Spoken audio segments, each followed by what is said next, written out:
Evet arkadaşlar, bugün Yasemin şefimizle birlikte sizlere kuru fasulye pilav hazırladık. 100 kişilik yaptık. Buyurun yapım aşamasına geçelim. Bize de afiyet olsun bu arada. Merhaba arkadaşlar. Bugün sizlere 100 kişilik kuru fasulye paylaşacağız. Yasemin şefim sizlere ön bilgi olarak nasıl yapacağımızı gösterecek. Öncelikle paketi buraya boşaltmamız gerekiyor. Burada.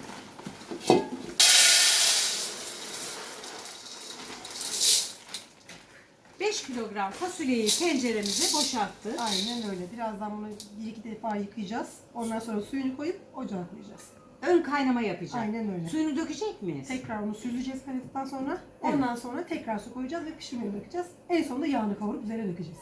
Yasemin şefim yıllardır kuru fasulyesini böyle ön haşlama yaparak pişiriyor. Ben de Zeytin Park'ta İzcik kaplarında yaptığı zaman yedim, tadına baktım. Gerçekten çok güzel oluyor arkadaşlar. Hadi biz mutfağa geçelim. Yapım aşamasına başlayalım şimdi. Hadi kolay gelsin Yasemin şefim size. Çok sağ ol. Şimdi yıkayacağım abla. Suyunu atacağım. Tekrar yıkayacağım. İnce şey yapacağım. Ondan sonra koyacağım ocağa. Hatta direkt şu ocağa koyalım Hatice. Şimdi ocağın üzerine aldık. Evet. Kaynamaya başladıktan sonra ne kadar 10 ya da 15 dakika sonra süzeceğiz.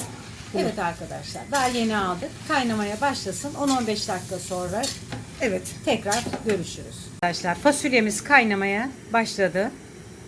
Kaynamaya başladıktan sonra 10 dakika kaynayacak. Altını kapatıp suyunu süzeceğiz, dökeceğiz.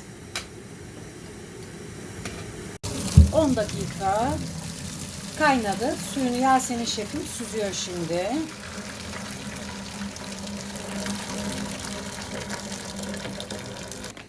Şimdi 100 kişilik kuru fasulyenin yanına arkadaşlar bir de 100 kişilik pilav yapıyoruz. Pirinç olarak Osmancık pirinci kullanıyor Yasemin Hanım. Kaç kilogram pirinç var orada? Bu 5 kilogram ama yaklaşık 4 kilogramla kullanacağız biz. 4 kilogram yetecek mi? Yeter.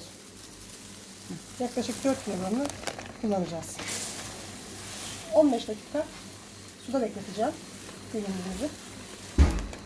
Şöyle yaklaşık 4 kilosunu koymuş bulunuyorum. Bu da yeterli oluyor. Şimdi sıcak suyla mı ıslatacağız? Yok, normal soğuk suya satacağım. Tuz koyacak mısınız? Hayır. Sadece suyla kaç dakika bekleyecek? 15 dakika falan bekleyeceğiz.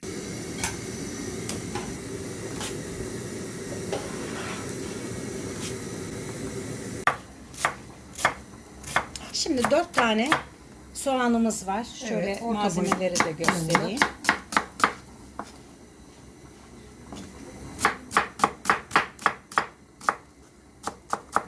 Üç tanesini Yasemin Hanım doğrayacakmış. Evet Kezban Hanım. Diğerini İçine atacağım. bütün Tat olarak. ver- bütün olarak koyacağım tat versin diye. Aynı şekilde biberleri de doğrayacaksınız. Evet. Aynen öyle. Aslında 1, şöyle 2, şöyle 3, 4, 5, bir tane daha koyup şöyle bir taşım karıştıralım. Ve ölçüsüne bir bakalım. Muhtemelen bu ölçü yeterli olacaktır. Evet. Karıştırıyoruz kavrulması için. Şöyle bir bakayım. Gerekirse bir kaşık daha ilave edeceğim. Gerekmezse de bu şekilde kavuracağız. Çok azıcık daha koyuyorum kaşığın ucunda şöyle. Tam kaşık değil. Şöyle yarım kaşık daha koyduk mu 6,5 yemek 6,5 kaşığı. yemek kaşığı yeterli olacaktır. Birazdan içerisine çok az karabiber, çok az pul biber ve kırmızı toz biber de koyduktan sonra biraz su ilave edip kaynatacağız ve dökeceğiz. Şimdi biz yavaş yavaş salçamız kavrulurken azıcık pul biber atacağız. Şöyle ölçüsünü göstereceğim. Çay kaşığımla 2 çay kaşığı yeterlidir. Hemen hemen bir tatlı kaşığı karabiber ve şöyle yemek kaşığıyla muhtemelen 2 yemek kaşığı yarım şöyle 2,5-3 yemek kaşığı da kırmızı toz biber ilave ettikten sonra suyunu ekleyebiliriz. Salçamız kavrulmuştur şimdi. Baharatlarını da koyduğumuza göre yavaştan şöyle ilave ediyoruz. Evet. Karıştıra karıştıra Evet. Yemeğimizin salçası da hazır olur. Biraz kaynadıktan sonra yemeğimizin üzerine ilave edip karıştıracağız.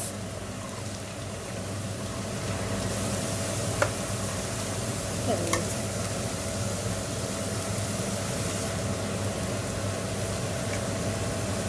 Yaklaşık 1 kettle su koyduğumuz zaman yeterli olur.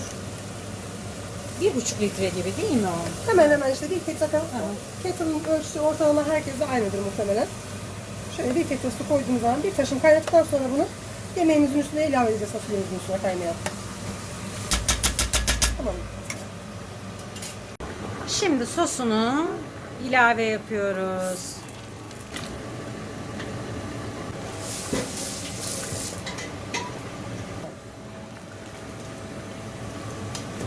Evet, sosumuzu da koyduk. Yemeğimiz artık bir yarım saat daha kaynadıktan sonra yemeğe hazır. Bir tane de bütün soğanlar içine atın ki çok güzel lezzet veriyor. Muhteşem oluyor o şekilde. Bunlar da püf noktaları arkadaşlar. Yemeğinizin Evet. lezzetli olması için. Sizce de güzel görünmüyor mu ya? Mis gibi oldu bence. Oo, harika. Biz sonradan içine 2 soğan daha ilave ettik arkadaşlar lezzet vermesi için. Onlar bütün olarak kalıyor. Aynen öyle. Harika bir lezzet olarak dönüyor piştiği zaman. Yaklaşık bir 20 dakika daha kaynadı mı tamamdır. Özü çıktığı zaman.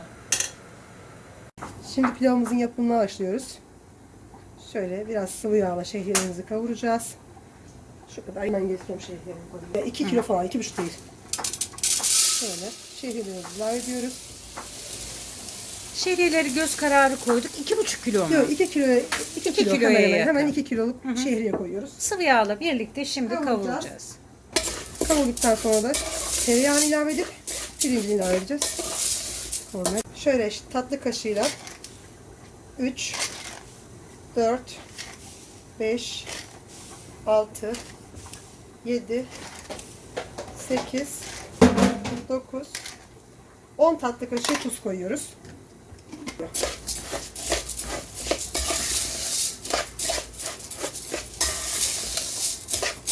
Evet, şimdi yavaş yavaş kavrulmaya başlayacak şehriyelerimiz. Evet, şehriyelerimiz yavaş yavaş pembeleşmeye başladı. Evet, fasulyemiz artık pişmiştir. Şu an yemeğe hazır. Biraz dinlenmeye bırakacağız. Altını kapattık. Şöyle göstereyim. Harika görünüyor. Nişastasını tamamen salmış durumda. Su oranı arkadaşlar tamamen kendi isteğinize bağlı. Evet, Kaynar su ilavesi yapabilirsiniz. evet. Tamamdır. Evet, Yasemin şefimizin ellerine sağlık. Sunum aşamasında tekrar görüşürüz. Şimdiden afiyet olsun. Şöyle tereyağını da ilave ediyoruz. Yaklaşık 1 kiloya yakın. Çünkü 100 kişilik pilav yaptığımız için tereyağının bol olması gerekiyor. Mis gibi koktu. Evet. Tereyağımız erimeye başladığında pirinçlerimizi ilave edeceğiz. Kavurmaya devam edeceğiz. Şimdi pirincimizi de ilave ediyoruz üzerine. Evet.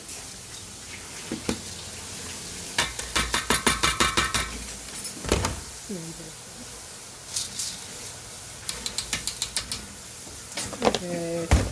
Şimdi karıştırıyoruz. Yavaş yavaş. Büyük tencerede olduğu için arkadaşlar karıştırması da tabii Biraz o kadar... meşakkatli oluyor. Evet. Pirinçlerin kırılmaması için şöyle kenardan karıştıralım ki hem Bunlar hep püf noktaları arkadaşlar. Pirinçlerin kırılmaması için kenardan ortaya doğru karıştırıyor. aynen öyle. Alt üst ettik mi biraz kavrulmaya bırakacağız. Tekrar alt üst edeceğiz. Yaklaşık bu şekilde bir 10 dakika kavuracağız. Pirincimiz yavaş yavaş kavruluyor. Arkadaşlar. Bir de bir püf noktası daha söyleyeyim. Pirinci kavururken biri önce toplanır. Pirinçler sonra ayrılır. Ayrıldığında kavrulması tamamlanmış demektir. Şimdi toplanmış durumda. Birazdan kavrula kavrula o kendilerinden birbirine ayrılacak. Ve suyunu ilave edeceğiz. Evet arkadaşlar, pilavımızın pirinci kavrulmuştur. Bakın şöyle göstereyim. Kendini salmış durumda zaten. Belli şu an kavrulduğu artık. Suyunu verme zamanımız gelmiştir. Şöyle göstereyim. Evet bak kendini gösterdi kavrulduğunu. Hemen suyunu ilave ediyoruz. Evet.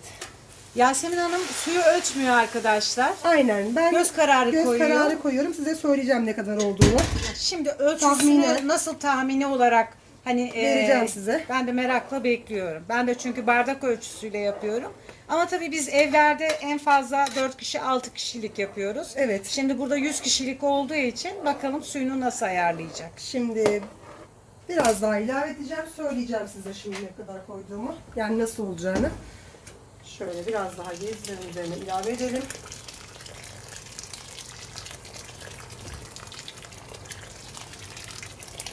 Evet, şöyle bir alt üst edelim suyunla beraber.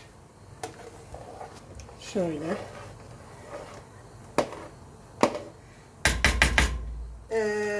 Suyunun ölçüsünü pirincin üstünden 2 parmak üzerinde olması gerekiyor. Bu şekilde. Şimdi bir Şöyle ona bak. baktığınız zaman 2 parmak üzerinde. Geçtiği zaman yeterli oluyormuş arkadaşlar. Pilavımız hazır. Şimdi piştikten sonra tekrar göstereceğiz. Evet, şimdi pilavımız suyunu çekti. Şöyle bir kontrol yapıyoruz. Evet, tamamen olmuş. Bunu biraz kapatacağız ve altını dinlemeye bırakacağız. Yaklaşık bir 15 dakika dinlendikten sonra da karıştıracağız. Evet arkadaşlar, şimdi pilavımızı alt üst ediyoruz. Dinlendirdik. Şöyle bir taşım. Ne kadar koyuyorum dinlendi? ki 10 dakika falan, 15 dakikaya yakın işte. Dinlendirdik. Ondan sonra şöyle kenardan alt üst ediyoruz ki hem özleşsin hem de birazcık havalansın. Tekrar. Şöyle. Altını bekliyoruz.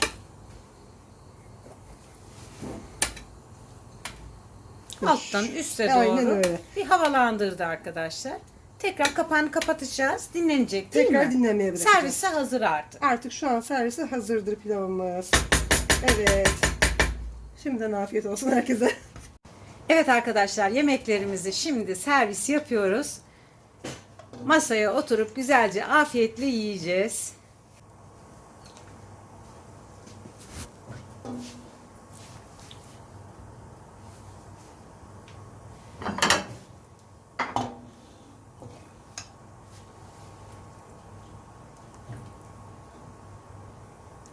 Tabaklayalım şöyle. Evet.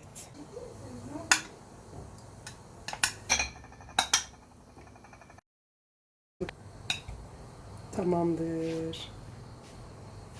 Arkadaşlar, bugün sizlere Yasemin şefimle birlikte 100 kişilik kuru fasulye ve pilav hazırladık. Şimdi biz afiyetle tüm Zeytin Park ekibi olarak yemeğimizi yiyeceğiz. Bize afiyet olsun. Sizlere iyi seyirler dilerim. Hoşça kalın.